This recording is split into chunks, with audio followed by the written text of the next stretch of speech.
Bonjour à tous, bienvenue sur France Info pour votre 16-18, 2 heures d'information, et on va tout de suite commencer avec ce drame à Nantes. Un lycéen a poignardé 4 élèves, l'une des victimes est décédée, un blessé grave, 2 autres blessés légers. L'auteur des coups de couteau aurait été maîtrisé par les enseignants avant d'être arrêté. On va en parler. Voilà donc pour ce drame survenu à Nantes aux alentours donc de 12h30. On va en parler avec nos invités. Nous a d'ailleurs rejoint en visio Thierry Audouin. Bonjour, vous êtes secrétaire départemental 44, alternative police CFDT. Thierry Audouin, vous êtes en visio avec nous et vous êtes, je le rappelle, secrétaire départemental alternative police CFDT en Loire-Atlantique. Comment avez-vous vécu l'annonce de cette attaque ? Eh bien, écoutez, comme tous les policiers, je pense, et même toutes les personnes en France, avec effroi. C'est une terrible nouvelle. Forcément, déjà, je voudrais commencer par avoir une pensée pour les familles des victimes et les victimes elles-mêmes. Voilà, c'est vraiment quelque chose où on essaie de se préparer, mais on n'est jamais vraiment préparé.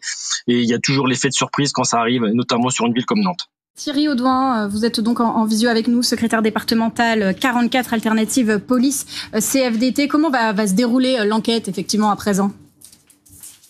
Alors donc du coup, après l'interpellation du mis en cause, il a été placé en garde à vue.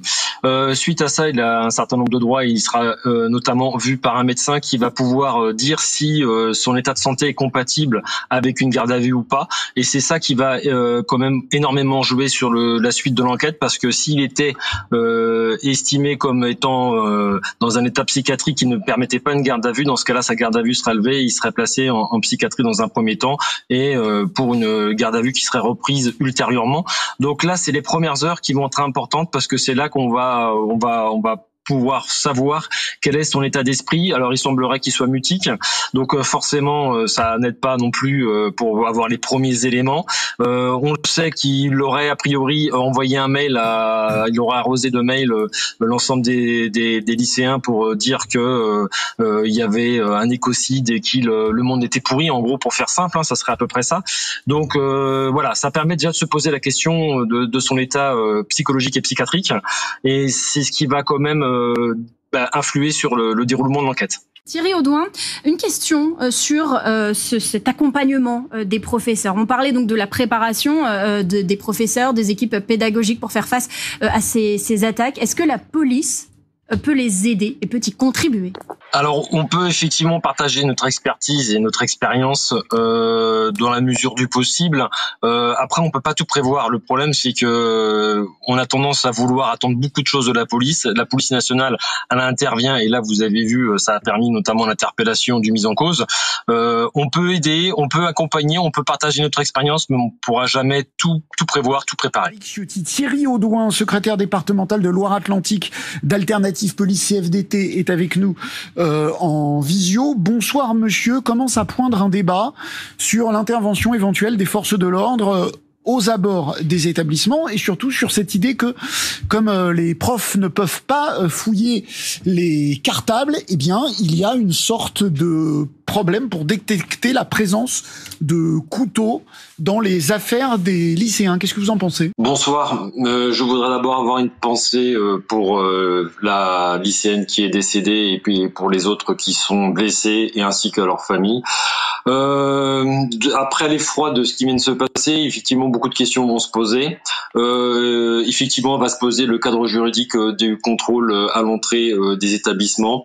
Alors, il faudrait se poser la question d'avoir la présence d'agents de sécurité et de portiques de détecteurs de métaux, comme cela se fait aux États-Unis depuis des dizaines d'années.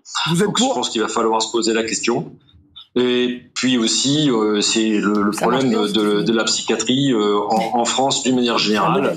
Et il faut savoir quand même que partout en France, mais notamment à Nantes, il y a eu quand même beaucoup de meurtres ou tentatives de meurtres avec des couteaux, où les personnes ont souvent terminé en psychiatrie, ce qui du coup amène à se poser la question de savoir les moyens de la psychiatrie qui sont sous-adaptés par rapport à ce qu'il faudrait. Thierry Audouin, on vous a interrompu et on s'excuse à nouveau. Le Premier ministre dit il faut absolument que les armes, les couteaux en l'occurrence, ne rentrent pas à l'école. Question aux policiers que vous êtes, comment fait-on ? Alors là, c'est une très bonne question, parce que effectivement, c'est de la prévention, mais comment pouvoir contrôler tout le monde. En plus, là, le lycéen qui est mis en cause était de ce lycée-là. Donc, par avance, il aurait pu rentrer. S'il y avait eu un contrôle par rapport au fait qu'il soit bien scolarisé, ça n'aura pas eu d'effet. Après, ça peut avoir un effet, effectivement, de pouvoir avoir des portiques. Mais le problème, c'est le temps pour contrôler, parce qu'il va falloir déjà avoir physiquement une personne qui soit au niveau du portique.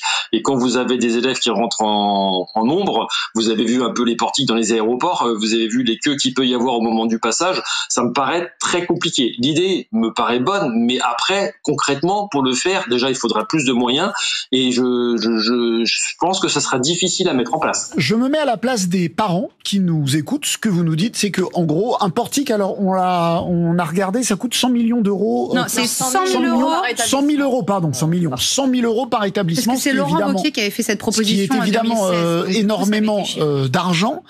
Ce que vous laissez entendre, c'est qu'il y a peu de moyens de s'assurer que des couteaux ne pénètrent pas à l'intérieur des établissements. Concrètement, on n'y arrivera pas. Alors, c'est pas que c'est impossible, mais ça demanderait des moyens humains et financiers qu'on n'a pas, parce qu'on voit bien qu'on nous demande de plus en plus de voir des restrictions budgétaires. Alors là, ça veut dire aller dans l'autre sens.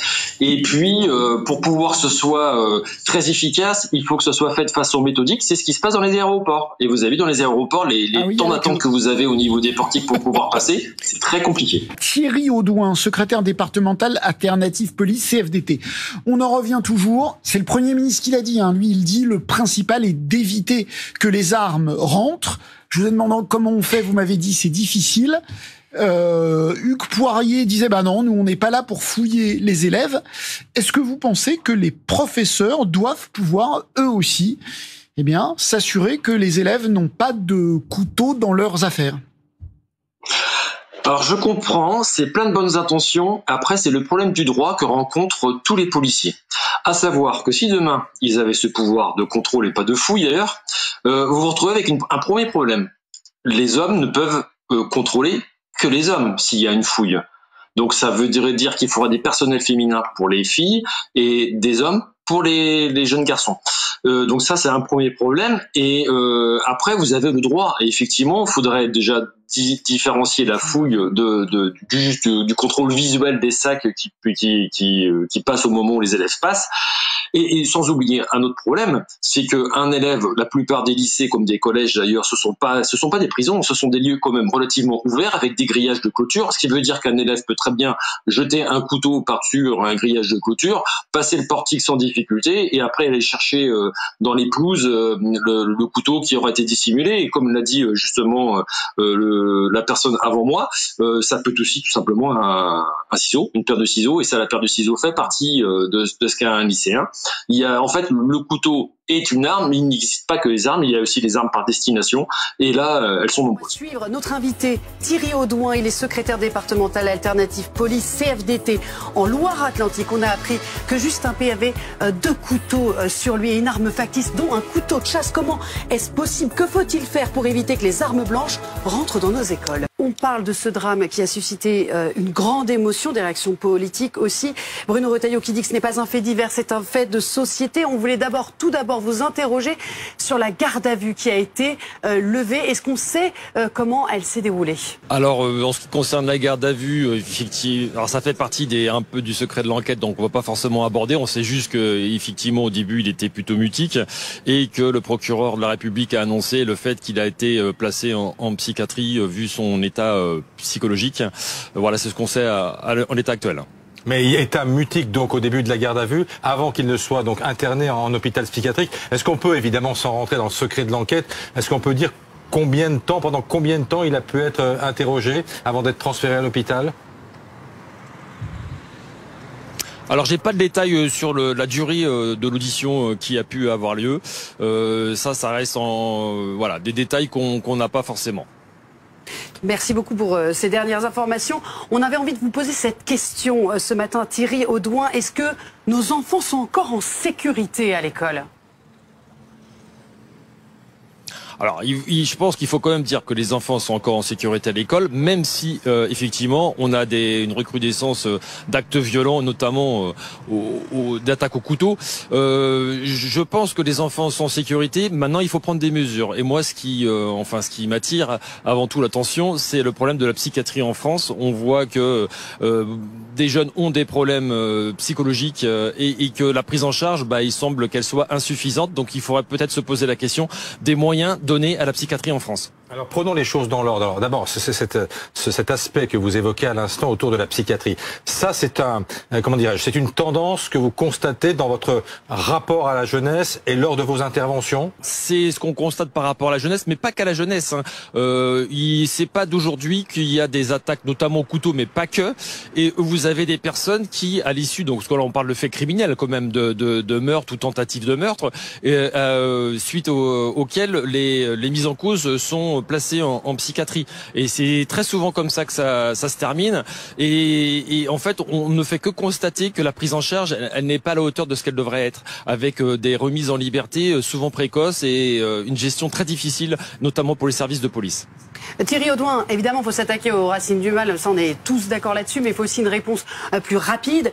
On a appris que le suspect avait sur lui 2 couteaux, dont un couteau de chasse. Je ne sais pas à quoi ça ressemble, mais enfin c'est quand même très très grand, un couteau de chasse, ça paraît ahurissant. Concrètement, comment fait-on pour que les armes blanches ne rentrent pas à l'école? Là, c'est toute la difficulté, parce que vous avez les armes blanches, donc le couteau en l'occurrence, sachant qu'un simple couteau de cuisine peut faire les mêmes dégâts, vous vous en doutez bien. Mais au-delà de ça, faut se dire aussi que dans le matériel dont dispose un lycéen ou un collégien, vous avez d'autres choses qui peuvent être tout aussi mortelles, à savoir une paire de ciseaux et un paire de cutter.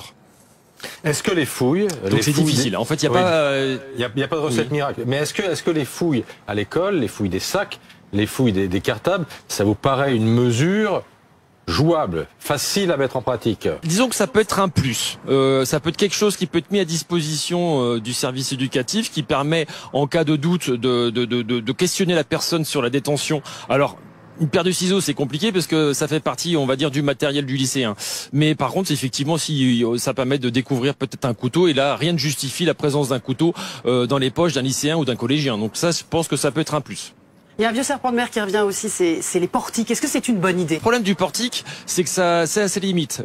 Dans l'idée, on peut comprendre que ce soit proposé. Maintenant, dans la réalité, il faut comprendre que un lycée ou un collège n'est pas une maison d'arrêt. Et donc, ce qui veut dire qu'autour, vous avez des clôtures, un simple grillage, qui veut dire que quelqu'un qui voudrait faire entrer un couteau, il suffit qu'il le jette par-dessus la clôture, passe le portique et après le récupère depuis l'intérieur.